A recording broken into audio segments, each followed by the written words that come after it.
इस वीडियो में हम देखने वाले हैं चार्ज अगेंस्ट प्रॉफिट और एप्रोप्रिएशन ऑफ प्रॉफिट के बीच का जो अंतर है, इनमें क्या डिफरेंस होता है दोनों में, वो हम इस वीडियो में देखने वाले हैं। सबसे पहले नेचर समझते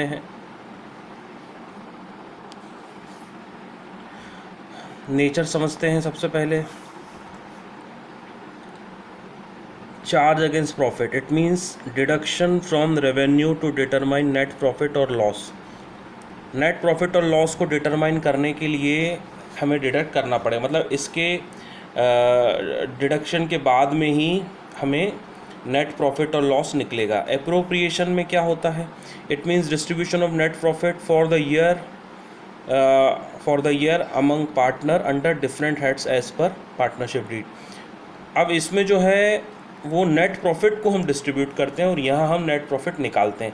चार्ज के बाद में नेट प्रॉफिट आता है और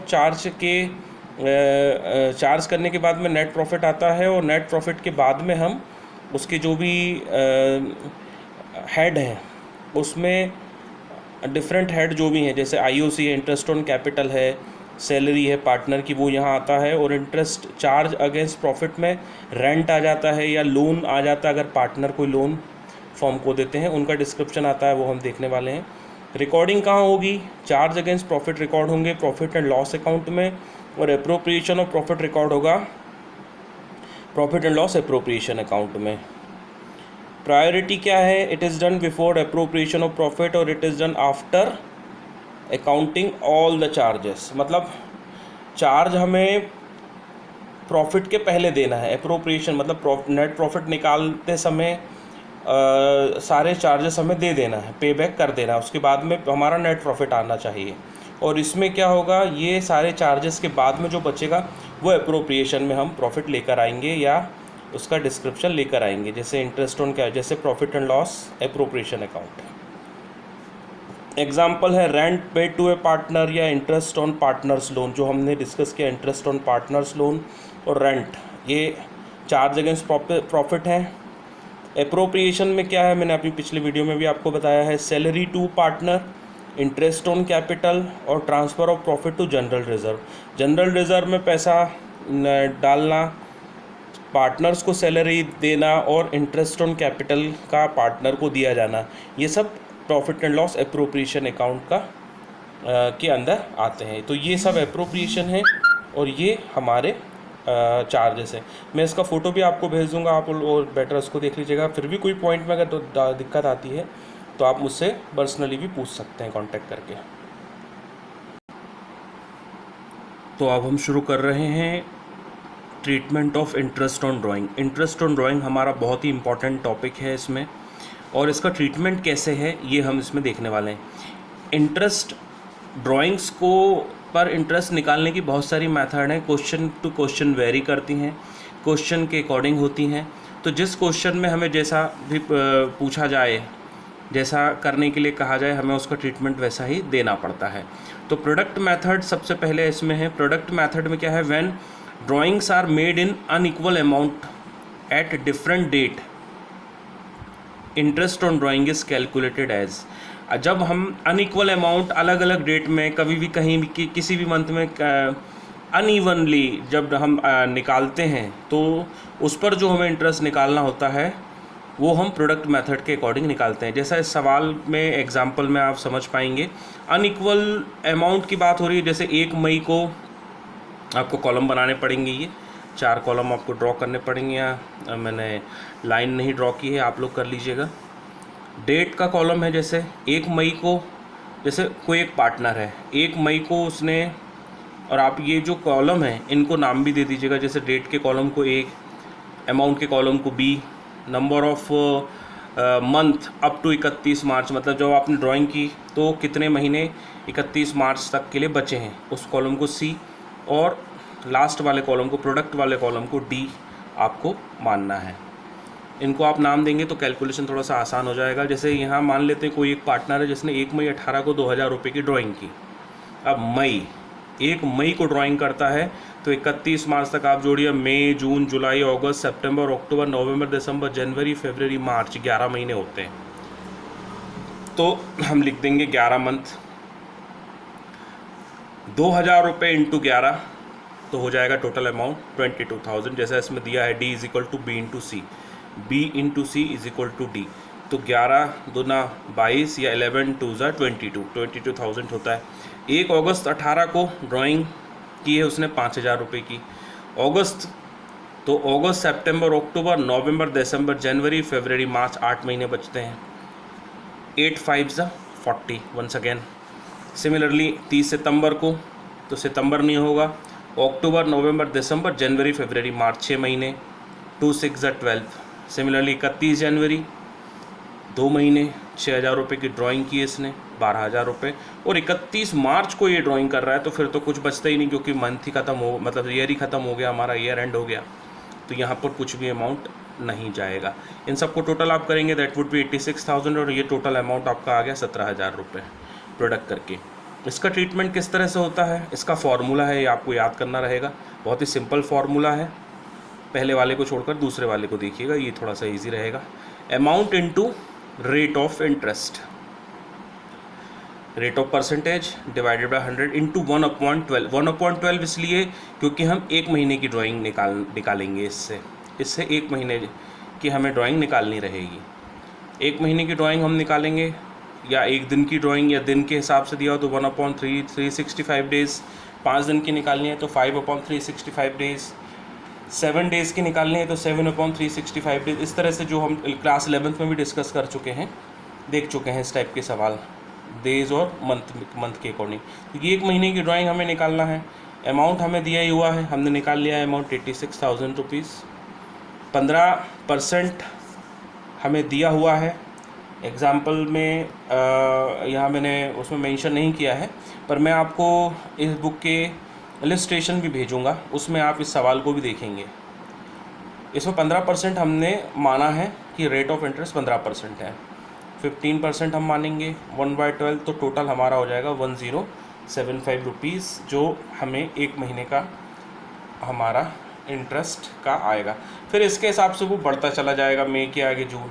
अब that depends upon question to question. तो इस सवाल में जब प्रोडक्ट मेथड के थ्रू पूछा जाए तो हमें इस तरह से ही सॉल्व करना है। मेथड नंबर 2 हम देख रहे हैं। मेथड नंबर 2 बहुत सिंपल है, सिंपल मेथड ही नाम है इसका। कैलकुलेट कर रहे हैं 31 मार्च 19 के लिए, हमें दी हुई है डेट और अमाउंट 1 मई 2,000 रुपये, 1 अगस्त 5,000 रुपये, 30 सितंबर 2,000 रुपये। इस तरह से ये हमें अमाउंट दिया हुआ है।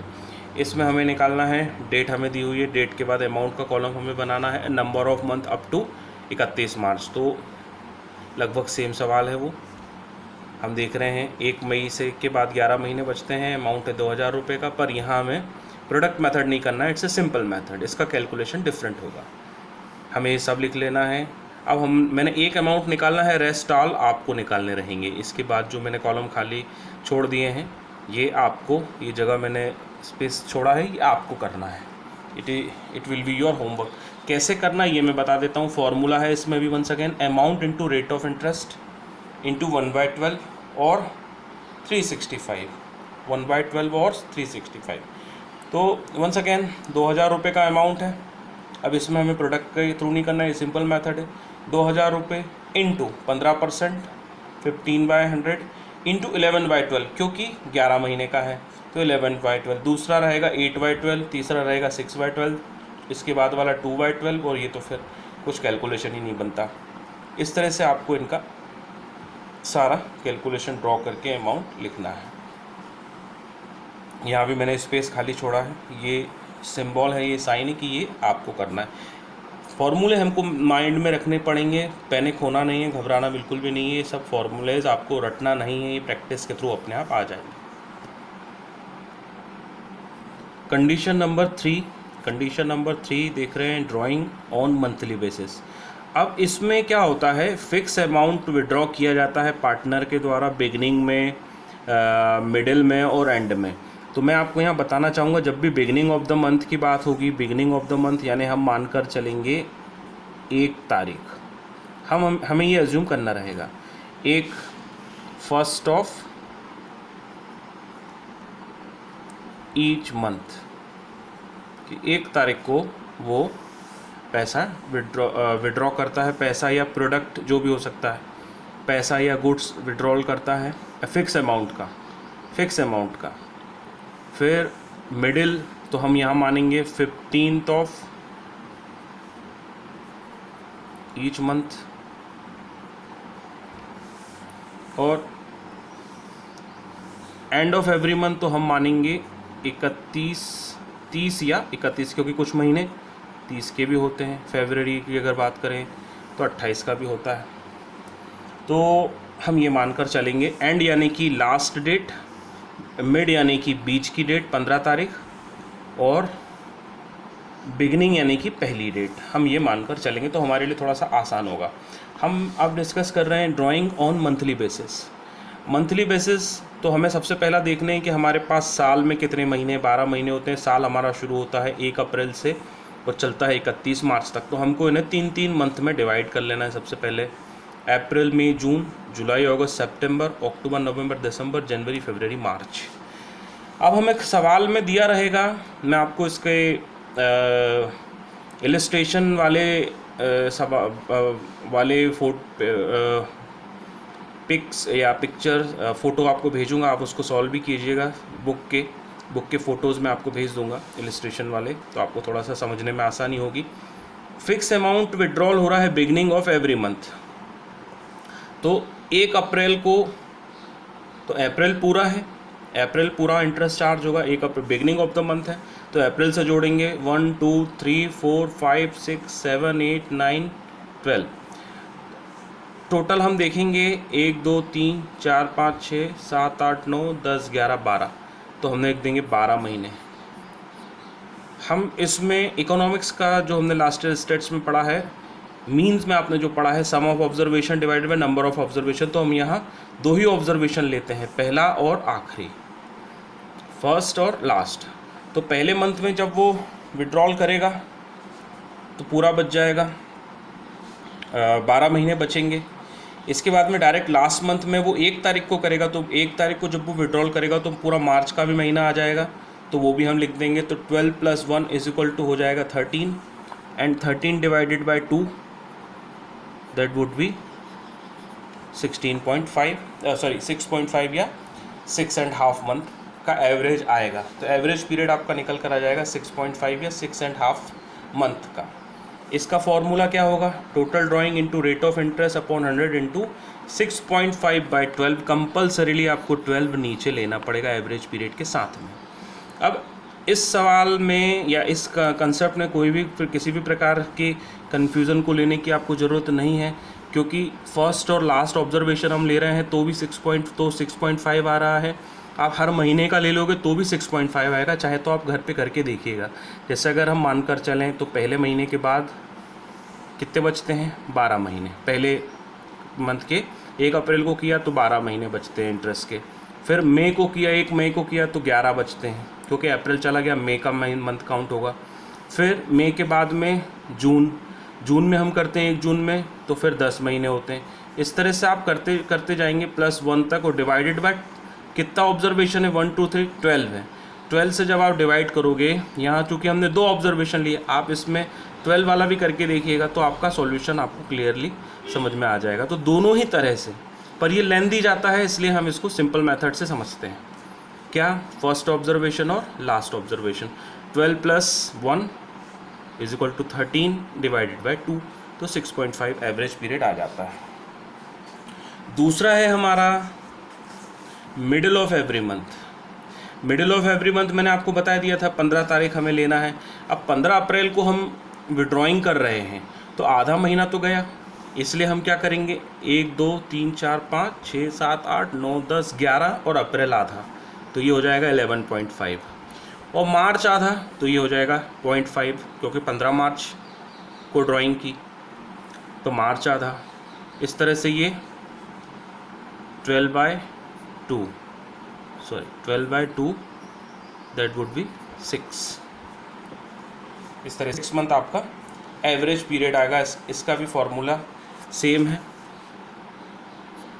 ध्यान देना है अपने को, इस फॉर्मूले में 6/12 जरूर करें।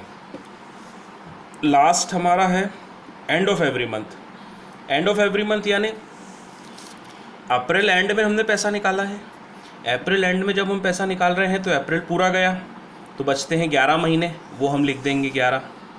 और फिर 31 मार्च को हम पैसा निकालते हैं या गुड्स निकालते हैं, तो मार्च भी पूरा गया, इसलिए लिख देंगे यहाँ 0।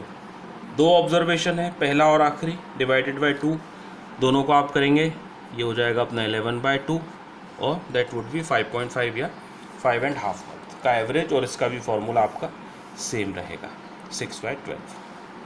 तो ये है अपना मंथली बेसिस का कैलकुलेशन। ये ना समझ में आए एक बार फिर से देख लीजिएगा, फिर भी समझ में ना आए तो मुझे आप कांटेक्ट पर्सनली कर सकते हैं। Please please please personally contact ज़रूर कर लीजिएगा, इसको लेके परेशान मत होइएगा। ये बहुत ही सिंपल कॉन्सेप्ट है, चूँकि अपन क्लासरूम में नहीं है तो आपको थोड़ा सा लग रहा होगा, लेकिन ये बहुत ही सिंपल कॉन्सेप्ट है।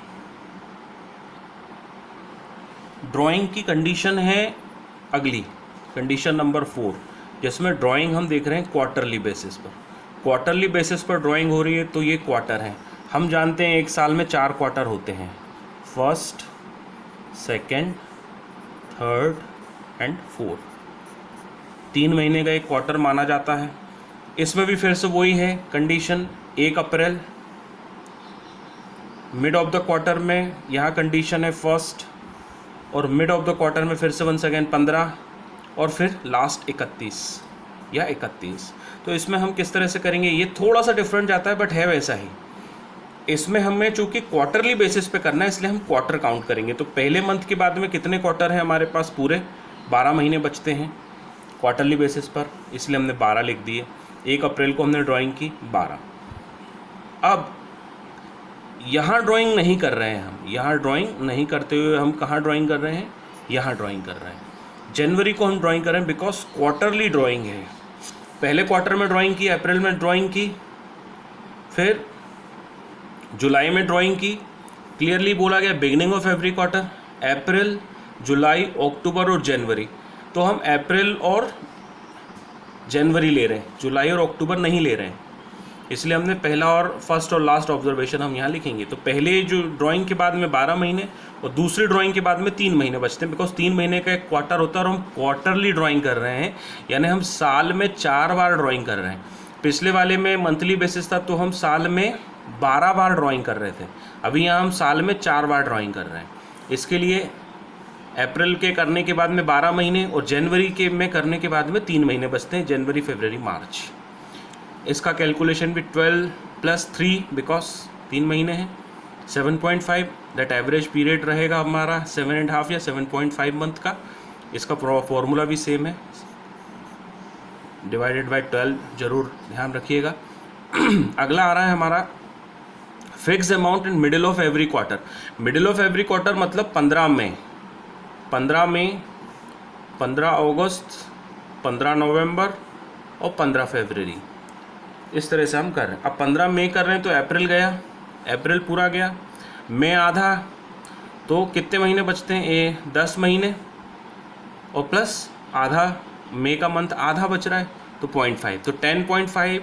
और ये जनवरी पूरा गया, फरवरी आधा और मार्च पूरा, मार्च का पूरा महीना और फरवरी का आधा महीना, तो टोटल 1.5। टोटल आपका जो होगा that would be divided by 2, तो आ जाएगा 6 मंथ का एवरेज 12 है ना, डिवाइडेड बाय 12/2, तो 12 का आपका एवरेज आ जाएगा। मैंने डायरेक्टली किया हुआ है बिकॉज इतना तो आप लोग अब कर ही सकते हैं। इसका भी फॉर्मूला सेम है, 12 का ध्यान रखिएगा। अगला है हमारा fix amount end of every quarter. End of every quarter का मतलब होता है जून, 30 जून, 30 सितंबर, 30 दिसंबर, 30, 31 मार्च के आसपास हम ड्राइंग अब कर रहे हैं।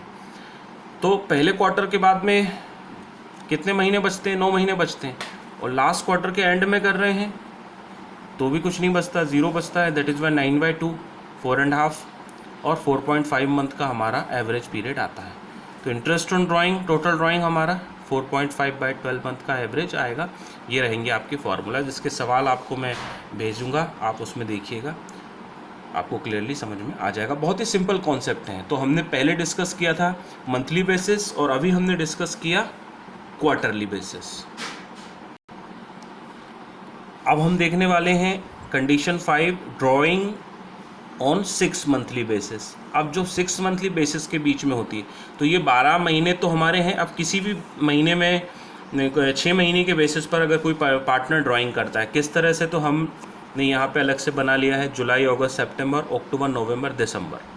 अक्टूबर, नवंबर, दिसंबर, ये 6 महीने हमने मानकर चले यहाँ पर अपना पार्टनर ड्राइंग कर रहा है।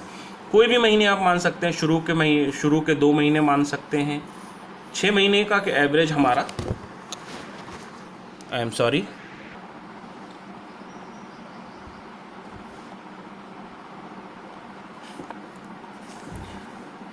6 महीने का हमारा एवरेज हम देखेंगे। एवरेज पीरियड अब इसमें किस तरह से लेते हैं, तो मानकर चलते हैं हम ये या ये, चलिए ये मान लेते हैं।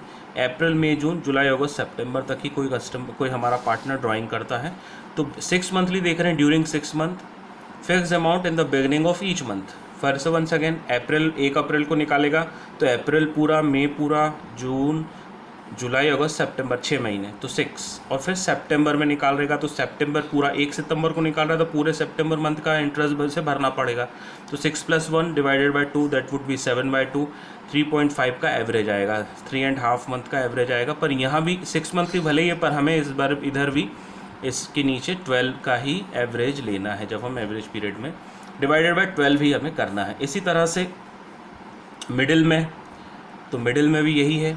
अप्रैल मिड तो बचते हैं 5 महीने, और अप्रैल आधा 5.5, सितंबर आधा तो 0.5, 6/2 that would be 3 month. 3 month का एवरेज है।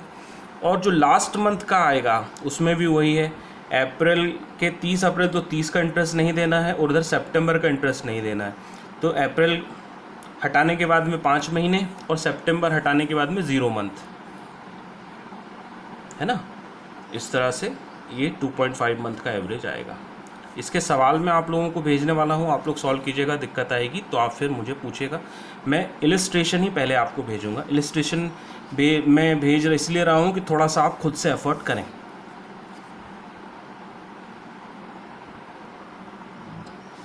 कंडीशन नंबर 6, अगली कंडीशन आ रही है हमारी ड्राइंग की।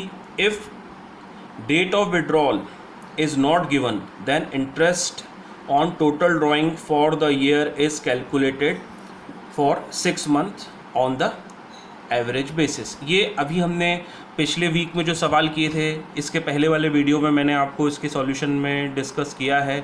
हमने एक्सप्लेनेशन में मैंने दिया है कि अगर आपको टाइम पीरियड मिसिंग है, टाइम फैक्टर मिसिंग है, तो हम उसको 6 मंथली का एवरेज मानते हैं। ये हमने पिछले वीक जो सवाल किए थे उसमें 6 मंथली का ड्राइंग हम मानते हैं। तो जैसे इसमें दिया हुआ है, if his drawing during the year वर 30,000 और 10% का है, तो हम क्या मानेंगे। 30,000 की ड्राइंग है, ड्यूरिंग द ईयर दिया नहीं है, कब इसने निकाला, बिगनिंग में निकाला, एंड में निकाला, या अनइवनली निकाला, कुछ भी नहीं दिया है। तो हम क्या करेंगे, डायरेक्टली 30,000 इंटू 10% रेट है, और 6/12 मानेंगे, बिकॉज टाइम फैक्टर नहीं दिया है। तो हमारा कैलकुलेशन आ जाएगा। ये दोनों सवाल आपके लिए मैं छोड़ रहा हूँ, आप लोग कीजिएगा। इसमें 2500 per month, if you withdraw 2500 per month, तो इसका कैलकुलेशन कैसे होगा। मैं सॉल्यूशन इसका इलस्ट्रेशन वाला पेज आपको भेजूंगा, आप लोग उसको देखिएगा।